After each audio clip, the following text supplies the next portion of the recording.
Nasusulat hindi lamang sa tinapay na bubuhay ang tao, kundi sa bawat salita na nanggagaling sa bibig ng Diyos. Kayo po ay nakatunghay sa serye ng Integridad ng Puso na simulan natin last Sunday at ngayon po ay nasa ikalawang episode po tayo ng ating paksa o ng series na ito. Sa ating pagpapatuloy ay ating pong recite ang sumasampalataya ng sabay-sabay.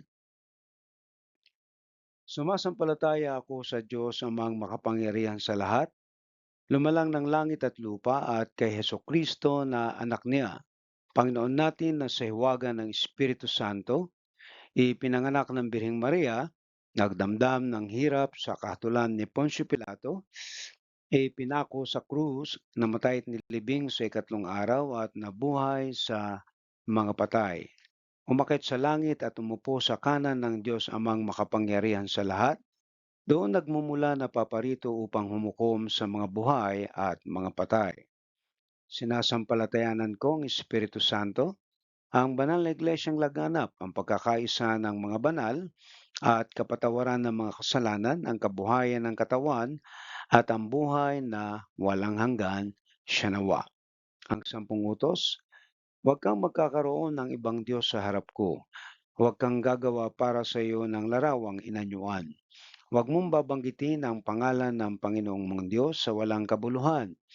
Alalahanin mo ang araw ng Sabat upang ipangilin. Igalang mo ang iyong ama at ang iyong ina. Huwag kang papatay. Huwag kang mangangalunya. Huwag kang magnanakaw. Huwag kang magbibintang sa iyong kapwa. Huwag mong iimbutin ang anumang bagay ng iyong kapwa.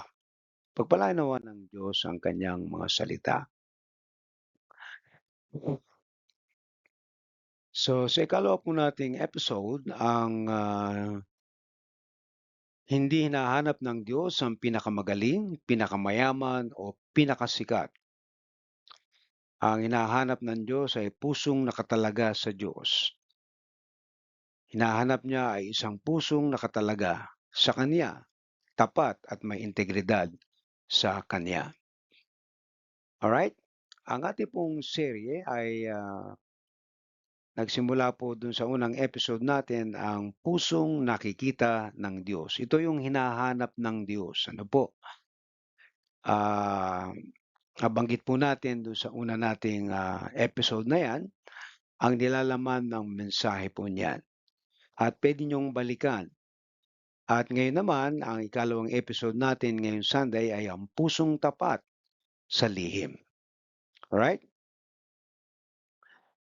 So, tayo po'y dumulog sa panalangin at hilingin natin sa Diyos na samahan tayo sa gabing ito ng ating pananambahan. Bagamat malayo ang ating pagitan, ang Espiritu ng Diyos ay iisa at tayo po ay pinag-iisa sa kanyang presensya habang tayo po ay nakikinig ng kanyang mensahe. Dakila naming Diyos, kami po ay nagpapasalamat sa iyo sa gabing ito. Tunay nga po, Panginoon, ang iyong biyaya ay sapat sa araw-araw. Aming dalangin, Panginoon, ang iyong pong pagsama sa amin sa pananambahan ngayong gabi. Nawa ang aming mga puso ay punuin mo ng iyong kapayapaan. Punuin mo ng iyong kasalakan. Punuin mo ng iyong pagpapala, O Diyos, upang kami, O Panginoon, ay nagpapatuloy na naglilingkod, sumasamba sa iyo, Panginoon. Hinihiling namin ang aming mga kapatid na nakatunghay ngayong gabi na ikaw po ang magpapala sa kanila. At nawa ang mensahe mo ay makarating sa kanilang mga puso at kaisipan. Ito po ang aming dalangin sa ngalan ni Kristo Jesus. Amen. Alright? Integridad ng puso ang hinahanap ng Diyos sa episode 2 ay ang pusong tapat sa lihim. Alright. Kung kayo po ay may mga tangan na Biblia ay makikita po ninyo ang ating talatang yan na sa Mateo chapter 6 verse 6. Okay? So ano po sabi diyan? Ngunit ikaw kapag nananalangin ka, pumasok ka sa iyong silid Isara mo ang pinto at manalangin ka sa iyong Ama na nasa langit. At ang iyong Ama na nakakakita sa lihim ay gagantimpalaan ka. Alright? Madaling maging mabuti kapag maraming nakakakita. Madaling umiti kapag nasa simbahan. Madaling magsalita ng banal kapag nasa harap ng pastor. Ngunit ang tunay na tanong ay ano ang ginagawa natin kapag tayo ay nag-iisa? Ang tunay na integridad ay hindi sinusukat sa entablado, kundi sa silid. Hindi ito nakikita sa mikropono, kundi sa lihim na pakikipag-usap sa Diyos.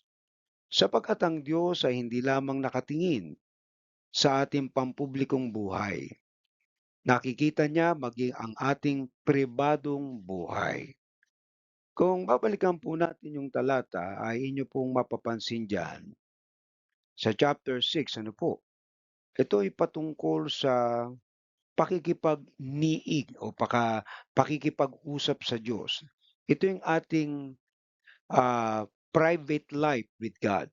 Ang sabi niya dito ng ating Panginoon, ngunit ikaw, kapag nananalangin ka, pumasok ka sa iyong silid, isara mo ang pinto at manalangin ka sa iyong Ama na nasa lihim.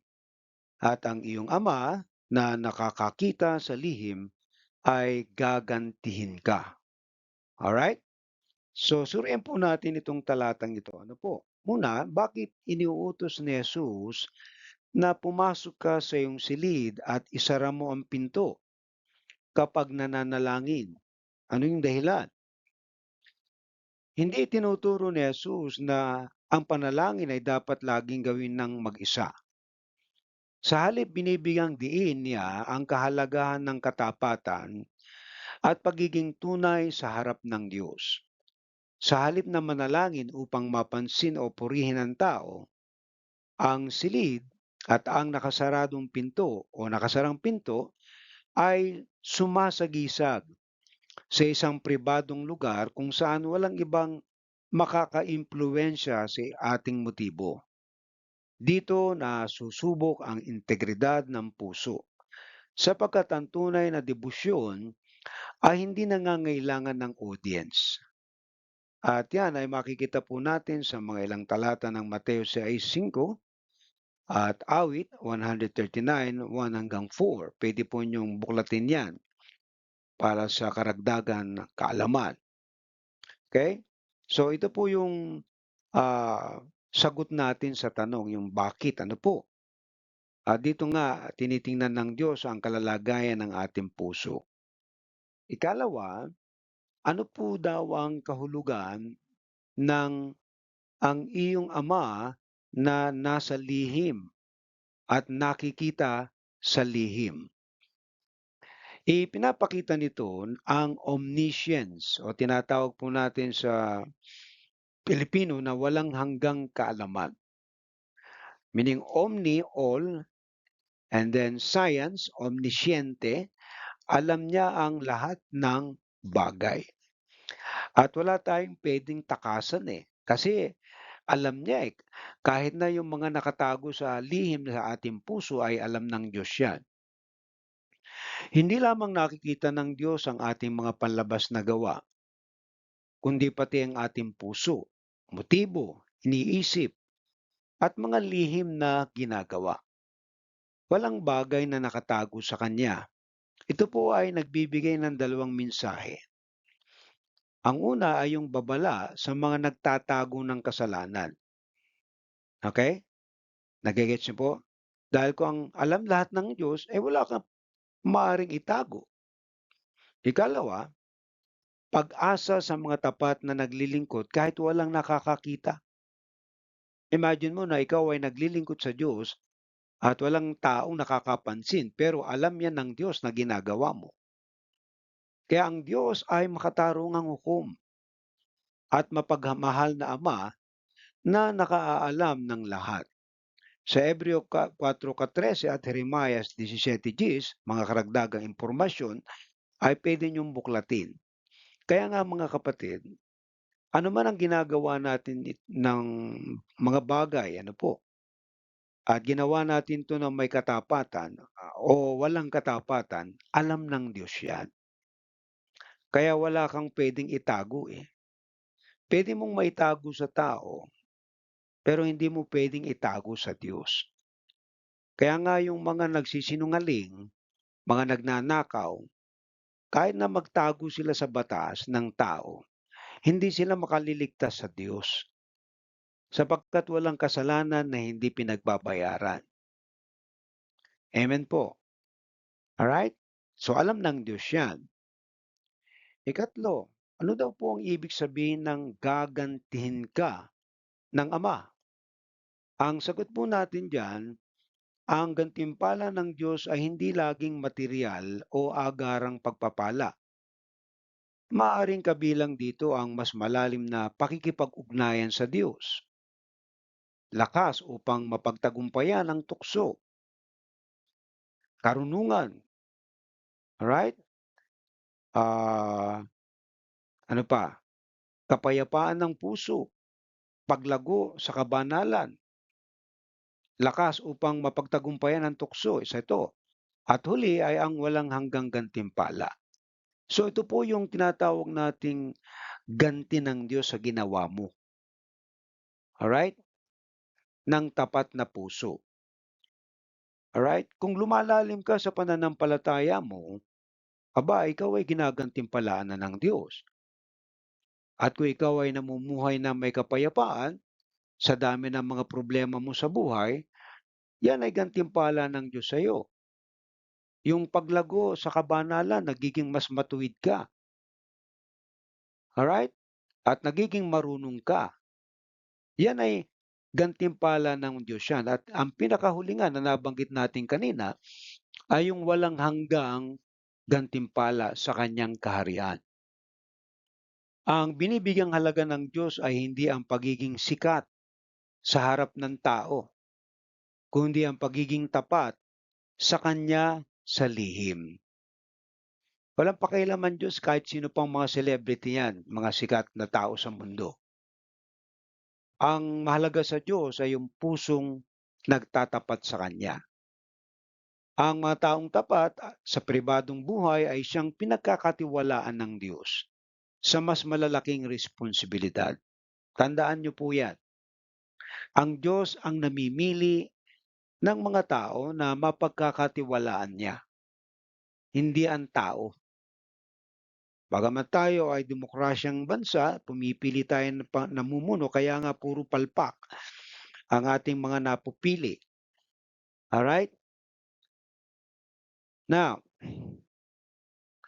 ano po yung pangunahing katotohanan patungkol dito sa Mateo 6:6? Itinuturo po nito na ang tunay na integridad ay hindi nasusukat sa nakikita ng tao, kundi sa katapatan ng puso sa harap ng Diyos.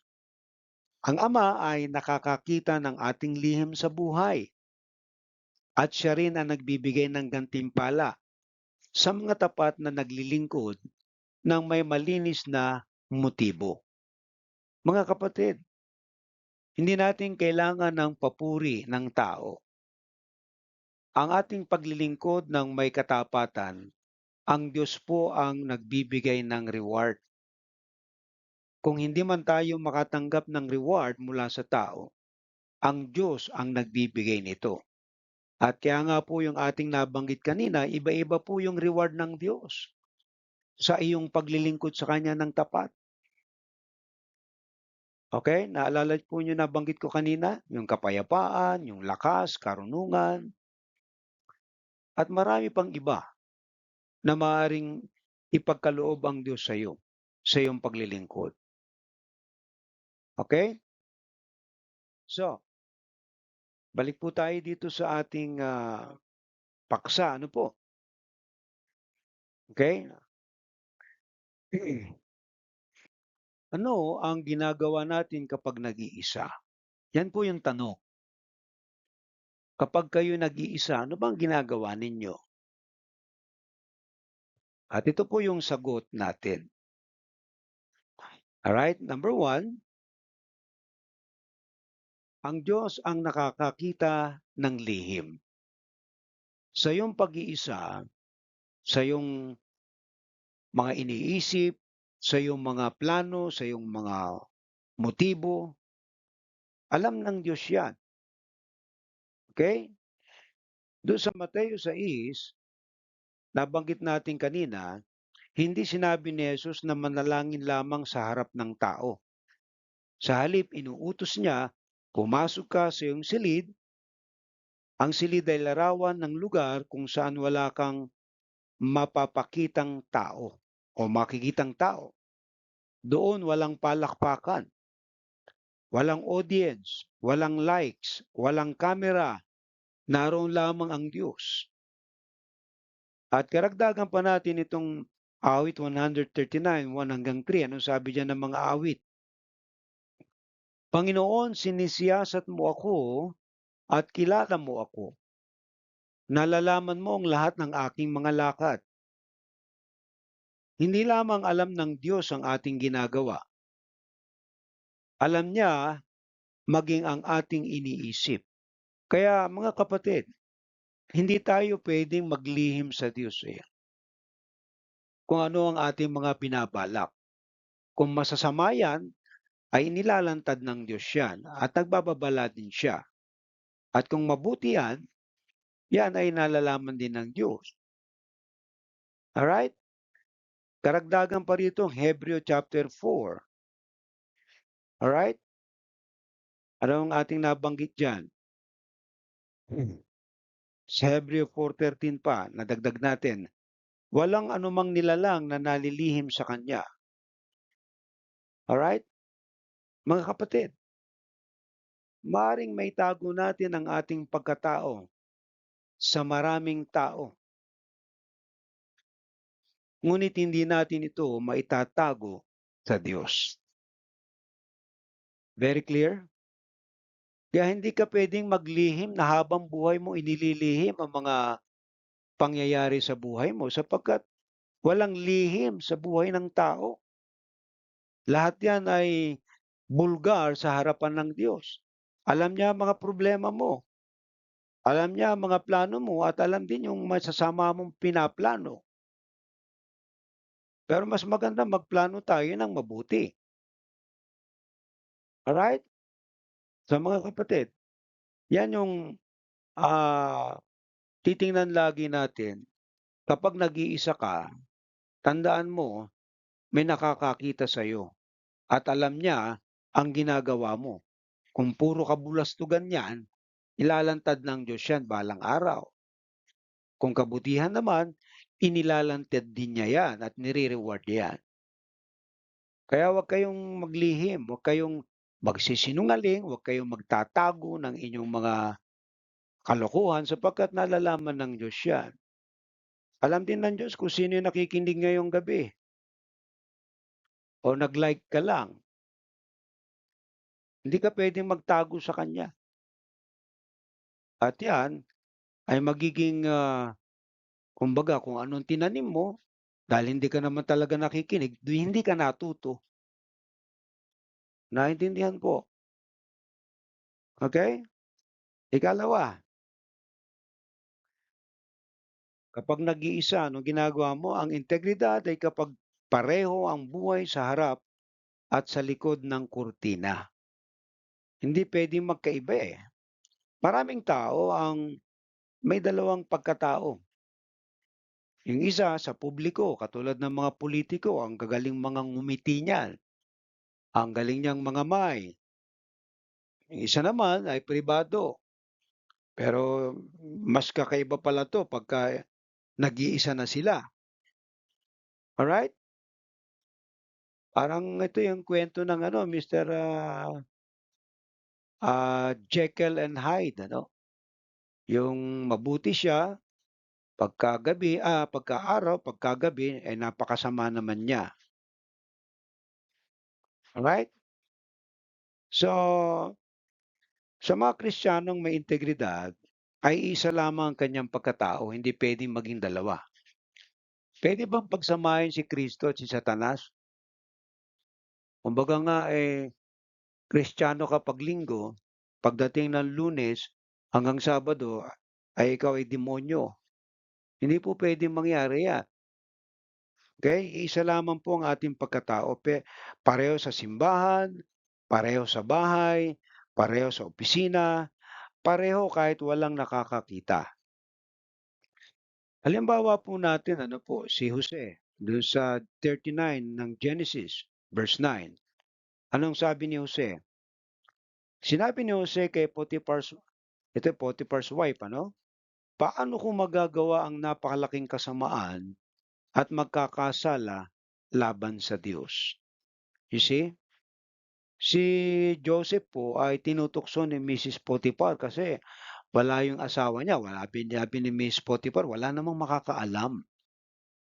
Sa ano sabi ni Joseph, "Paano ko magagawang napakalaking kasamaang ito, na hindi ako magkakasala laban sa Diyos?" Ibig sabihin, kahit walang makakita sa iyo na tao, ay kita naman ng Diyos. So, hindi ka rin makakapagtago. Mga kapatid, ito po yung tao na merong integridad sa puso. Ang ginagawa niya sa publiko ay gano'n din sa pribado. Alright? Walang makakakita, walang CCTV, walang saksi, ngunit alam ni Jose, nakatingin ang Diyos. Yun dapat ang iisipin natin. Kaya tuwing gagawa tayo ng kasalanan, gagawa tayo ng kalokohan, isipin mo lagi na nakikita ka ng Diyos. 'Wag mong sabihin wala naman nakakakita, 'di ba? Kasi ang katwiran ay wala naman nakakita. Kaya nga yung mga magnanakaw sa gobyerno, sabi nila wala namang nakakita, hindi alam ng mga tao 'yan. Anong hindi alam ng Diyos 'yan, kaya 'yan ilalantad ng Diyos 'yan balang araw. Kaya hindi tayo dapat na ma matakot din kung saan napupunta ang bansa dahil ang Diyos ay makatarungan. Alam niyo po, tandaan niyo ang Diyos ang namamahala sa lahat ng pamahalaan at yang mga taong inilagay niya diyan, yan ay mananagot sa Diyos. Alright po? Kaya yung iniisip nila wala namang nakakakita, nakatingin ang Diyos. Alam niya kung sino yung mga taong yan. Alright? Mga kapatid, hindi siya umiwas sa kasalanan ah, si Joseph dahil baka mahuli ano? Hindi niya inano yan, umuwi siya dahil mahal niya ang Diyos. So ito po yung mga tao na may integridad, na hindi niya gagawin ang kasalanan kasi mahal niya ang Diyos at ayaw niyang magkasala sa Diyos. Yan po ang pinaka-classic example natin. Si Joseph, hindi siya umiwas sa kasalanan dahil baka mahuli, umiwas siya dahil mahal niya ang Diyos. Tayo,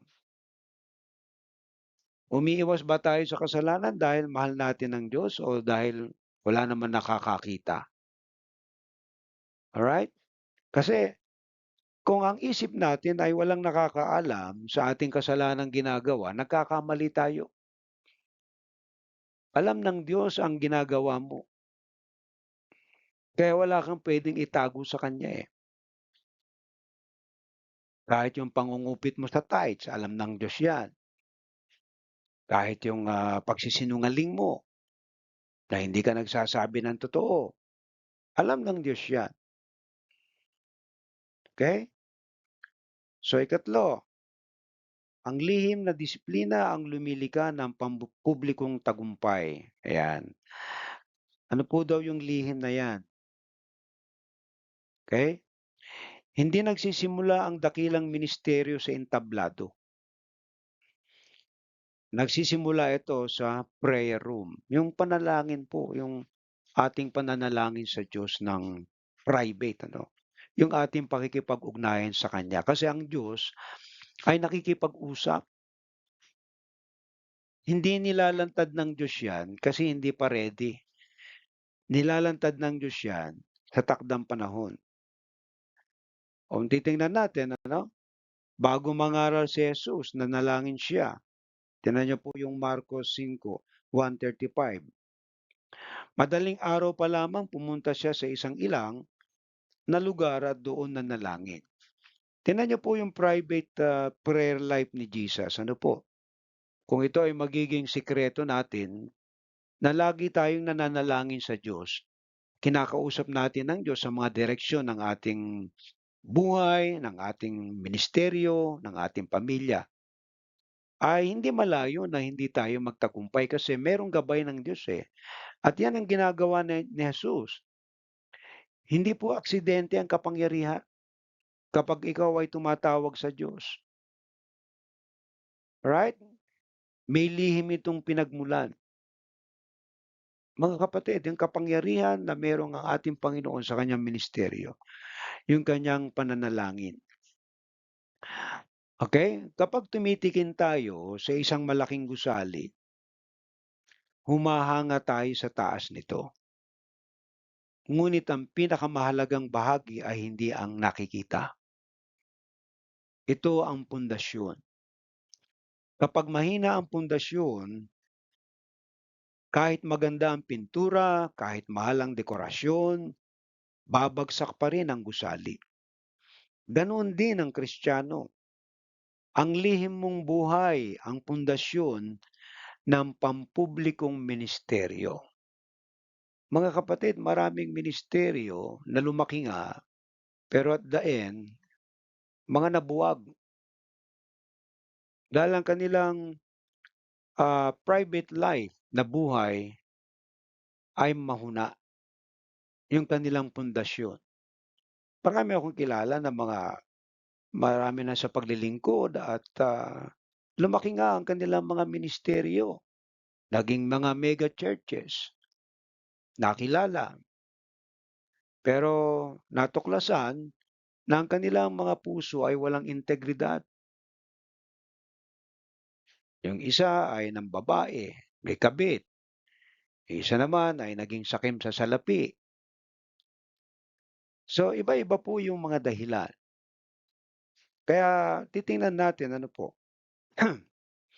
na kapag humahanga ka sa isang malaki, yung pundasyon po ang sandigan niyan kaya yan matibay. Alright? Ikalawa, sinasabing halos 10% lamang ng iceberg. Ano po? Ito para figure out po ninyo ang ating mensahe. Sinasabing halos 10% lamang ng iceberg ang nakikita sa ibabaw ng dagat. 90% nito ay nasa ilalim. Kung ano ang nasa ilalim, iyon ang tunay na bumubuo rito. Ganito rin ang buhay espiritual. Nakikita lamang ng tao ay ang iyong sermon. Ngunit nakikita ng Diyos ay ang iyong panalangin. Nakikita ng tao ang iyong awit. Ngunit nakikita ng Diyos ang iyong puso. Mga kapatid, may isa pong tanyag na violinist, ano po, na nagtanghal sa isang napakalaking teatro. Tumayo ang lahat upang pumalakpak. Ngunit napansin ng mga tao na tila may hinahanap siya. May isang matandang guro sa pinakahuling upuan. Tahimik lamang tong tumango. Ngunit ang violinist ay nagsabing ang palakpak ng maraming tao ay maganda. Ngunit ang pag-apruba ng aking guro ang pinakamahalaga. Ganito rin ang buhay Kristiyano. Hindi mahalaga kung purihin tayo ng buong mundo. Ang pinakamahalaga ay ang marinig natin mula sa Diyos. Magaling, mabuti, at tapat na alipin. Mga kapatid, tandaan po natin na hindi aksidente ang kapangyarihan na meron tayo. May lihim ito na pinagmumulan. ang ating buhay sa Diyos. Alright? Ika-4, ang lihim na kasalanan ay hindi mananatiling lihim. Tandaan po ninyo yan. Maraming nagsasabi, wala namang nakakakita, ngunit may nakakita kundi ang Diyos. Ano sabi ng Bilang 32? Ang inyong kasalanan ay tiyak na aabot sa inyo. Lucas 12:2, walang natatakpan na hindi nabubunyag. Itong dalawang talatang ito ay napakaklaro na yung ginawa nating kasalanan ay hindi mananatiling liig. Kaya nga po yung iba, kahit natagal ng panahon, abot naman ng 10 years yan, 20 years yan, lumalantad ang baho ng kasalanan na kanilang ginagawa. Kahit nga po yung pagkamatay ni Bonifacio, ano po, na akala ng mga pumatay sa kanya ay maililihim. Naibunyag din po kung sinong utak ng pagpatay sa kanya. Alright, ang tagal na yan, mag-100 taon na. Alright. So kaya nga po, ang katotohanan ay laging lumalabas. Kaya kung tayo gumagawa ng tama, ng mabuti, ng totoo, kahit na anong sabihin ng tao na mali ang ating ginagawa, ang Diyos ang mag-aaproba niyan. Tandaan natin na ang kasalanan ay parang anay yan. Tahimik, hindi agad napapansin. Ngunit unti-unti nitong sinisira ang buong bahay. Kaya mas mabuting putulin ang kasalanan habang maliit pa kaysa hintayin lumaki ito. Mga kapatid, kung tayo'y gumagawa ng kasalanan, anumang kasalanan yan na ginagawa ninyo, maliit pa lang yan, lumalaki po yan.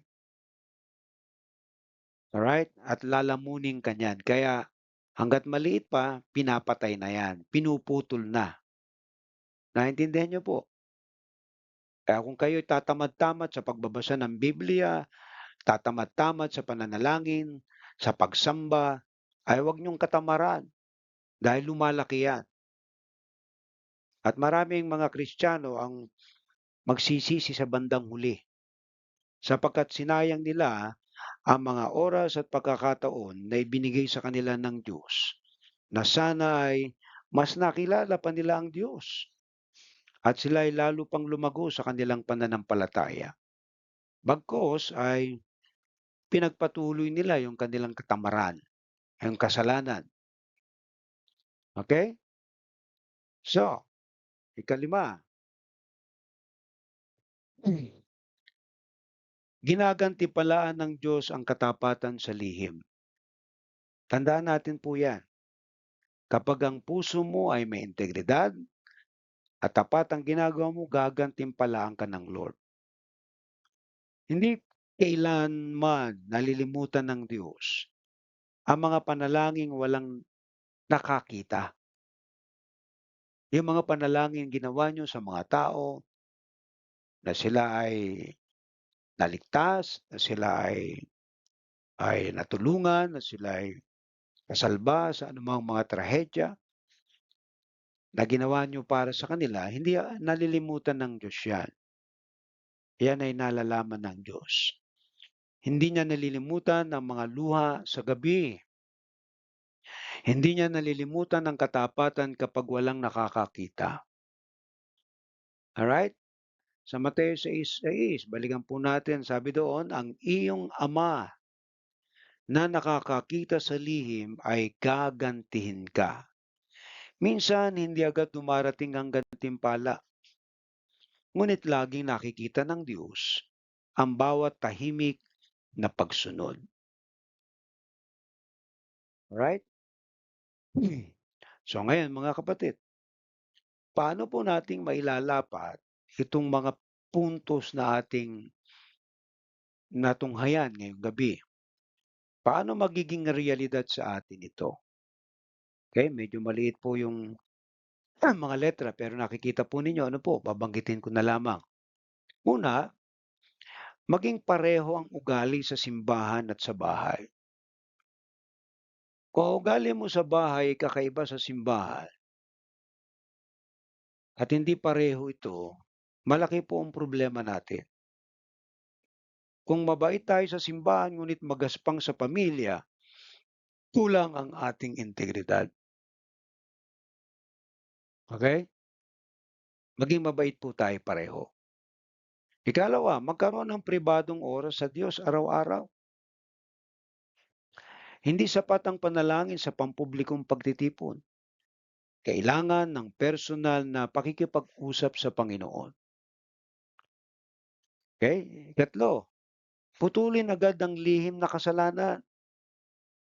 Kung alam mo na ikaw ay nalululong sa mga panoorin hindi magaganda o ikaw ay nalululong sa mga bisyo na hindi maganda, mga ugali na hindi maganda, putulin agad. Humingi ng tawad, magsisi, lumayo sa anumang nagtutulak sa kasalanan. Okay? At ikaapat, maglingkod para sa Diyos, hindi para sa papuri ng tao. Ang tunay na gantimpala ay nagmumula sa Ama na nakakakita sa lihim. Mga kaibigan at mga kapatid, kung kayo po ay nariyan at totoo na nakikinig kayo, okay? Yung puso nyo ang hinahanap ng Diyos.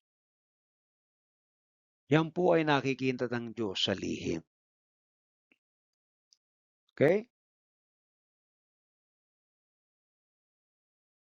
Ito po yung hamon natin ngayon. Kung kukunin ng Diyos ang lahat ng nakikita ng tao, halimbawa, ang iyong titulo, ang iyong posisyon, ang iyong ministeryo, ang iyong reputasyon, ang iyong pera, ano kaya ang matitira diyan 'pag ginawa lahat 'yan? Ang sagot ay ang iyong tunay na pagkatao. 'Yan na lang ang matitira sa'yo. Kaya nga po yung mga nagnakaw na 'yan, 'pag inalis mo yung pera sa kanila, inalis mo yung mga title nila, yung mga pinag-aralan, mga degree nila, walang matitira kundi pagkatao. Pero kung wala kang integridad sa puso, anong matitira sa'yo? Wala na, okey? Sapagkat ang integridad po ay kung sino tayo kapag walang nakakakita maliban sa Diyos. Amen. Ano po yung matitira? Ang sagot natin ay ang tunay nating pagkatao. Kaya wala po tayong dadalhin 'pag namatay tayo, eh. Kahit na dami ng pera na naipon, mga na-accomplish, mga property, wala, iiwan mo 'yan. Ang dadalhin mo ay ang iyong pagkatao. Kaya yung pagkatao natin ang mas higit nating pagandahin. Magkaroon tayo ng integridad kahit sa maliliit na bagay. Gusto niyo magkaroon ng integridad? Magsimula kayong maging totoo kahit sa pakikinig ng salita ng Diyos. Hindi yung nag-in ka tapos lumayas ka na. Hindi po integridad ang tawag diyan. Hindi nade-develop ang integridad. Kaya sinasabi ko po sa inyo kapag nakinig kayo, tapusin niyo. Pakinggan niyo hanggang dulo. Yan po ang pag-aaral kung paano tayo magkaroon ng integridad sa puso. Dahil kung ikaw ay naki-join, tapos lumayas ka na, hindi mo pinakinggan yung mensahe ng Diyos sa'yo, ay nagsisinungaling ka, hindi ka natuto, at wala kang matututunan. Kaya sayang lang, at ikaw rin ang magsisisi niyan sa bandang huli. Sayang, sana nakinig ako. Alright? So mga kapatid, integridad ng puso, nakikita ng Diyos ang laman ng ating puso. Pagandahin ang kalooban higit sa panlabas na anyo. Alright? Sana'y meron po tayong natutunan ngayong gabi at, tayo po'y manalangin. Isama natin sa panalangin ang ating mga tithes and offering. Naka-care off po kay Sister Merlinda. Ako'y nagpapasalamat sa Diyos kasi, kung ako man ay nagta-tithes ay ika-third third Sunday always third Sunday po 'yun kapag dumating yung mga allowances kasi may part din ako dun sa allowances ng mga scholar, ano po. Pero binigyan din ako ng Diyos ng pagkakataon kumita, kaya yung kinita ko ngayon ibibigay ko po yung aking, ikapu dito sa ating church, ano po. Alright, atin pong ipanalangin, tayo po'y manalangin. Ama naming banal, salamat sapagkat ikaw ang Diyos na nakakakita, hindi lamang sa aming mga gawa, kundi maging sa aming puso. Linisin mo ang aming mga lihim na buhay, tulungan mo kami maging tapat kahit walang nakakakita. Bigyan mo kami ng pusong may integridad, pareho sa publiko at sa pribado. Naway ang aming hangarin ay hindi ang papuri ng tao, kundi ang iyong pagsang-ayon. At kasama po namin dinadalangin din, pinagpapasalamat ang aming mga ikapu, mga kaloob na ikaw po magpapala. Sa pangalan ni Jesus, ito po ang aming dalangin. Amen. Alright? So, ayan po ang ating, care of kay Sister Merlinda. Okay? So, ngayon po ay, first Sunday, and then second Sunday, then third Sunday ay magkakaroon po tayo ng face-to-face, ano po. At, pinapanalangin pa natin kung saan itong ating third Sunday na sama-sama tayong magkakaroon ng communion service, fellowship, and then sama-samang, included na po yung mga may kaarawan ng July, sama-sama po nating pagdiwang, ano po. And also that also my, month of celebration, ano po. Okay? So let us pray. Let us, sa ating pangwakas na panalangin and benediction, awitin po natin ating doxology. Praise God from whom all blessings flow. Praise Him, all creatures here below. Praise Him above, ye heavenly hosts. Praise Father, Son, and Holy Ghost. Amen. Pagpalain ka nawa at ingatan ni Yahweh, kahabagan ka nawa at subaybayan ni Yahweh, lingapin ka nawa at bigyan ng kapayapaan ni Yahweh. Tatlo pong amen. Amen. Amen.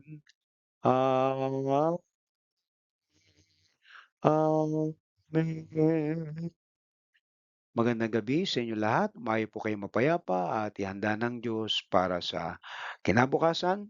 Ang ating pong devotion from Tuesday, Wednesday, and Thursday ay patuloy po nating ine-ere every 6 a.m. in the morning. Mga 10 minutes lamang po yan. Kung magagawa nyo ng paraan na kayo makinig, mapagpapala po kayo ng Diyos. So God bless you and we'll see you soon again.